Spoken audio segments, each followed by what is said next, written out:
Hi, இன்னைக்கு என்ன பார்க்க போகிறோம்? பெண்களாக இருந்தாலும் சரி, ஆண்களாக இருந்தாலும் சரி, நம்ம வாழ்க்கையில் ஒரு பெரிய பிரச்சனைன்னு நினைக்கிறது என்ன தெரியுமா? நம்மளோட தோற்றத்தோட அழகு தான். நான் வந்து கருப்பாக இருக்கனே, அதனால நான் இதுலேயும் போய் சேர்ந்துக்க முடியாது. நான் ரொம்ப அசிங்கமாக இருக்கேன், மற்றவங்கள மாதிரி அழகாக இல்லை, நான் வந்து நல்ல கலராக ஃபேராக இல்லை அப்படின்னு நினைப்போம். ஆனால் அடுத்தவங்க என்ன சொல்லிடுவாங்களோ, அடுத்தவங்க என்ன பேசிடுவாங்களோ நினைக்கிறமே தவிர, நம்ம அறிவுக்கு சம்மந்தமே இல்லாத ஒரு விஷயத்தை தான் நம்ம எடுத்துப்போமே தவிர, நம்மக்கிட்ட என்ன திறமை இருக்குது, நம்மக்கிட்ட என்ன ஒரு நாலேஜ் இருக்குன்றதே பார்க்க மாட்டோம்.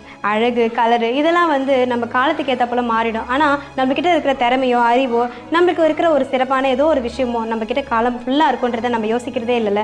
அதனால் அழகுக்கும் அறிவுக்கும் சம்மந்தமே இல்லை. யாரையுமே அடையாளம் காட்டும் போது அழகாக இருப்பாளே அவளா, சிகப்பாக இருப்பாளே அவளான்னு கேட்குறத விட, இந்த ஒரு விஷயத்த நல்லா பண்ணுவாளே அவங்களா, இந்த விஷயத்த சாதிச்சாங்களே அவங்களான்னு நம்மளோட திறமையை தான் பேசுவாங்களே தவிர நம்மளோட அழகை யாரும் பேச மாட்டாங்க. அதனால் அழகுக்கு முக்கியத்துவம் கொடுக்கறத விட்டுட்டு நம்மளுக்குள்ளே இருக்கிற திறமைக்கு முக்கியத்துவம் கொடுங்க.